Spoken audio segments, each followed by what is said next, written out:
Olá, meu amigo, tudo bem? Obrigado por assistir nosso programa Uma Palavra Clara. E estamos falando sobre esse assunto, essa pergunta, se realmente há um só caminho para Deus, para o céu.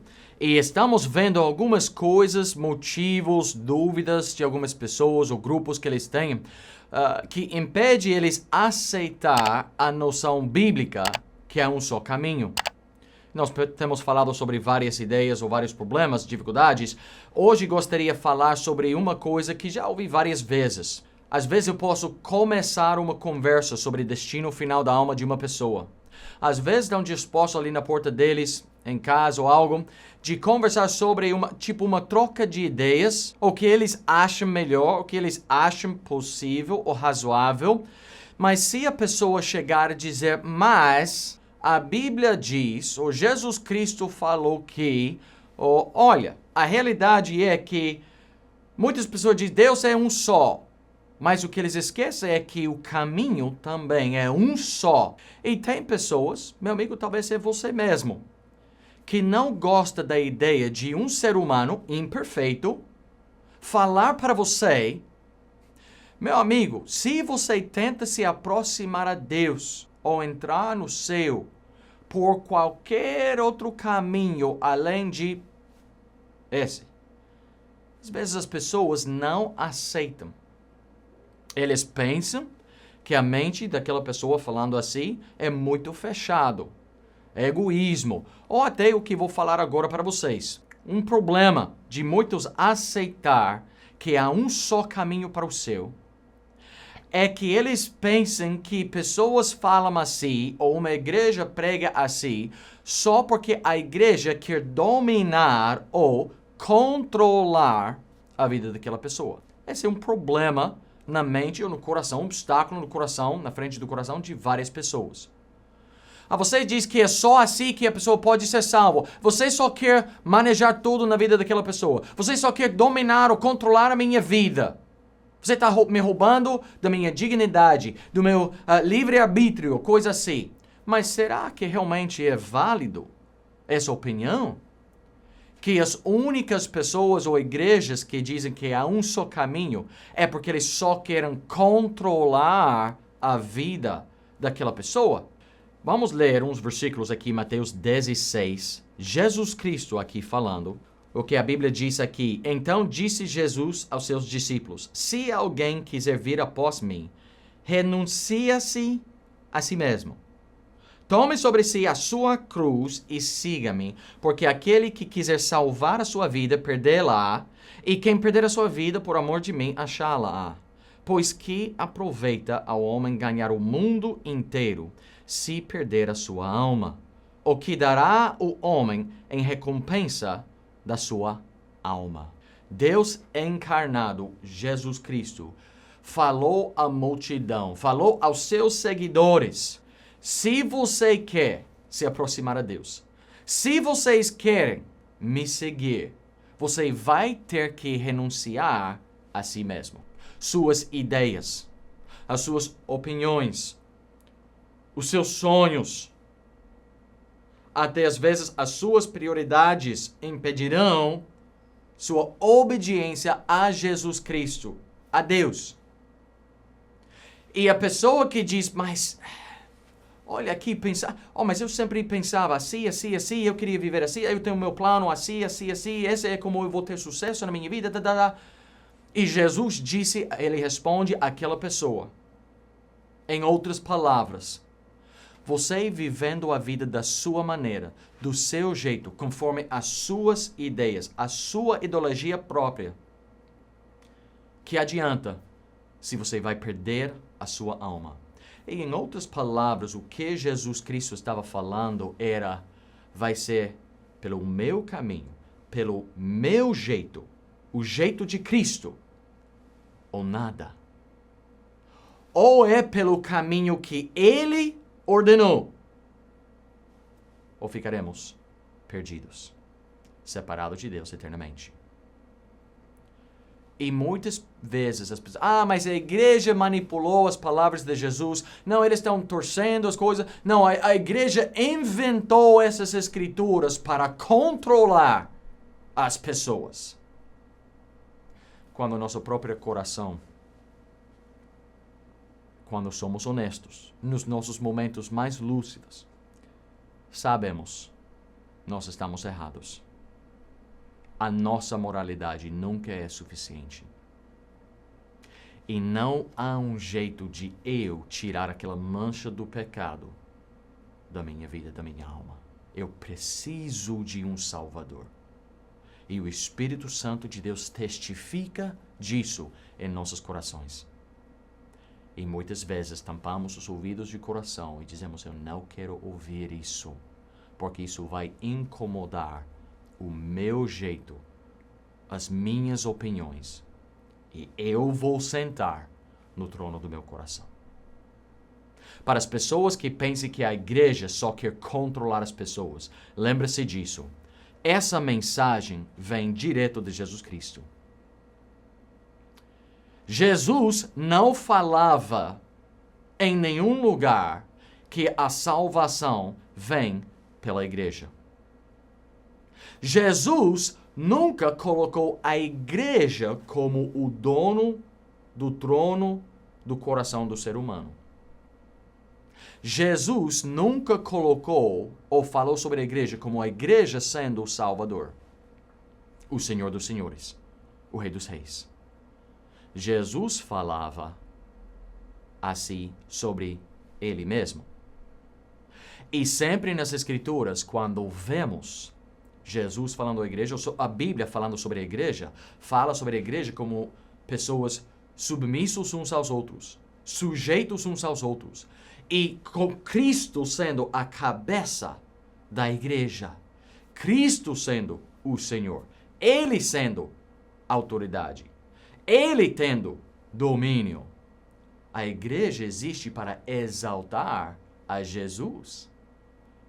Nós não queremos as pessoas se submeter à igreja como a autoridade, como dono.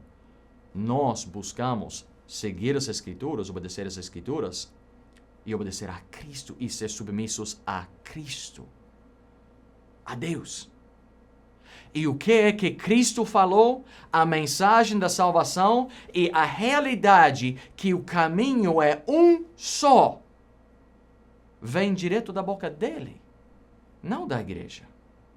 Foi Jesus que olhava ao homem religioso, que seguia aquela estrutura religiosa, que vivia uma vida religiosa e rígida, que poderíamos dizer era um exemplo de fé e religiosidade, espiritualidade. E Jesus olhava para ele e disse, não é suficiente. Se você não nascer de novo, não verá o reino de Deus. E Jesus descuidou, jogou para fora, deixou ao lado toda a religiosidade de Nicodemos. E disse, você precisa de um novo nascimento. E depois ele explicava que era para o Filho do Homem ser levantado, para que o homem não perecia, mas teria vida eterna. E depois disse, Deus amou o mundo de tal maneira que deu seu Filho unigênito para que todo aquele que nele crê não pereça, mas tenha a vida eterna. Jesus falou em João 5:24, aquele que ouve a minha palavra e crê naquele que me enviou tem a vida eterna e não entrará em condenação, mas passou da morte à vida. Em João, capítulo 11, versículo 25, ele disse, todo aquele que crê, vive e crê em mim, nunca irá morrer. Jesus disse, se a sua fé está em mim, você não precisa se preocupar da morte. Várias vezes Jesus falava em várias palavras, a salvação da tua alma depende na sua decisão sobre mim. Se você me aceitará ou rejeitará. E a mensagem nunca foi, você tem que obedecer uma igreja. Você tem que cumprir muitos mandamentos e sempre fazer a coisa certa. Você precisa fazer essa obra e aquela obra e aquela obra. A mensagem de Jesus sempre foi, crê em mim. Deposita a sua fé em Jesus Cristo. Temos que entender, a salvação nunca foi uma lista de regras. Não foi requerimentos. Não foi requisitos. Primeiro temos que entender de onde a mensagem vem, de Jesus. A segunda coisa é que a salvação é um presente gratuito. A igreja quer controlar a minha vida. No seu aniversário, no Natal, numa outra ocasião especial, se alguém quer dar um presente a você, você olha aquela pessoa e responde de maneira brava: por que você quer me controlar? Quando alguém nos dá um presente na nossa vida, um brinde, realmente pensamos: vocês estão querendo controlar a minha vida. Dizemos isso? Pensamos assim? Porque a Bíblia ensina, Romanos 3 fala que Deus queria demonstrar a justificação, a justiça dele gratuitamente. Romanos 3:28, concluímos, pois, que o homem é justificado pela fé e não pelas obras. Não por cumprir requisitos e mandamentos e regras.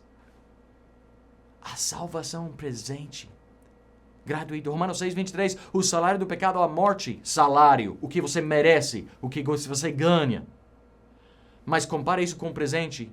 Salário do pecado é a morte, mas o dom gratuito de Deus é vida eterna.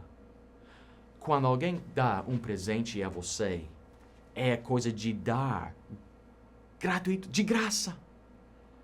Você não olha para eles pensando: você está querendo dominar a minha vida. Não, não é isso. Presente não tem cordas para amarrar. Presente de Deus não funciona assim.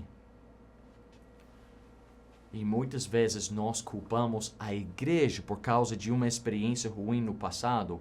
E agora olhamos e quando alguém começa a falar sobre Deus, não podemos ver a realidade. Pela mágoa, pela dor, pela experiência anterior. Mas a verdadeira salvação, Deus dá gratuitamente. Apocalipse 22:17, a Bíblia diz: quem tem sede, venha e toma gratuitamente da água da vida. Deus diz: quer? Toma. Eu te dou livremente, liberalmente. Deus ama aos pecadores. Ele quer nos resgatar. Ele quer nos salvar, perdoar, limpar, justificar. Deus quer fazer maravilhas na sua vida. E muitas vezes a mensagem da salvação chega a nosso coração e nós pensamos algo ruim, quando a realidade é Deus está oferecendo um presente maravilhoso. Por que as pessoas pensam: a igreja só está querendo me controlar. Vocês falando que só assim eu posso ir para o céu, só assim eu posso estar bem com Deus. Você quer me controlar. Não. Tem que lembrar disso. Terceira coisa. O problema ali, seus olhos estão nos pecadores imperfeitos e não no juiz santo e altíssimo do universo. Pensamos assim porque estamos olhando a pecadores. E nós somos imperfeitos, nós somos egoístas, nós procuramos dominar, manipular, controlar. E sabemos, bom, se eu sou assim, fulano também é assim. Mas Deus não. Deus não. Ele é santo e perfeito. Ele é o Altíssimo. E Ele, na bondade dEle, mandou o Evangelho até você, para dar uma oportunidade a você se arrepender do teu pecado, do teu caminho, aproveitar da graça de Deus e ser perdoado, salvo para sempre, reconciliado com esse Deus todo santo. Mas você não está vendo esse Deus santo e a bondade, misericórdia e graça dele, você está olhando um pecador. Meu amigo, este pastor, Ele é imperfeito. E eu não sou capaz de controlar ou dirigir a vida de ninguém. Eu tenho suficiente problema tentando fazer a coisa certa na minha própria vida. Mas assim, se você tira os olhos desse pastor imperfeito, olha esse Deus santo, todo santo. Esse Deus que tem a lei perfeita dele, que nós transgredimos. Qual resposta você espera dar a ele que seria suficiente de se justificar? Não existe. E ele sabia disso. E unidos à justiça e santidade dele, trabalha com a misericórdia e amor e graça dele. E ele conseguiu uma perfeita e completa salvação. E se decidiu pela graça oferecer a pecadores vis. Quem somos nós para reclamar de um dom gratuito de perdão e vida eterna que não merecemos? E mesmo assim, Deus quer nos resgatar de uma eternidade sem Ele. Quem é você para dizer que há um só caminho? Eu não sou ninguém. Eu sou um pecador que foi perdoado pela misericórdia e a graça de Deus. E tendo experimentado dessa graça maravilhosa, eu quero que outros possam experimentar também essa graça maravilhosa. E saber como é andar na presença de Deus, em comunhão com nosso Deus, sendo alimentado pela palavra dele, tendo minha vida transformada pelo Espírito e a palavra dele. É uma coisa maravilhosa. Eu não sou ninguém. Uma igreja verdadeira é um grupo de pecadores que amam a Deus e querem que outros pecadores que ainda não conhecem a Ele possam receber uma oportunidade para conhecer a Ele pessoalmente, não somente como Deus Criador, mas como Pai Celestial, sendo adotados na família de Deus por ter crido em Cristo Jesus, o único caminho para o céu. A igreja não quer te controlar. Nós queremos que você tenha a mesma oportunidade, que você possa experimentar a mesma graça que foi derramada em nossas vidas por um Deus misericordioso, enquanto há tempo. Porque quando morremos, Hebreus 9:27 diz, depois da morte é o juízo. Só isso. E é só durante esta vida que teremos tempo para tomar essa decisão. E quando essa vida acaba, não tem como se arrepender e voltar. Aproveita da graça. Escute o Evangelho. Crê no Senhor Jesus Cristo e será salvo. Tiver pergunta ou dúvida de como tomar essa decisão colocando a sua fé, se Deus realmente pode perdoar o teu pecado, por favor, entre em contato conosco. Seria nosso prazer te mostrar pelas Escrituras como é possível entrar nesse caminho que nos leva para o céu. Deus os abençoe. Até a próxima.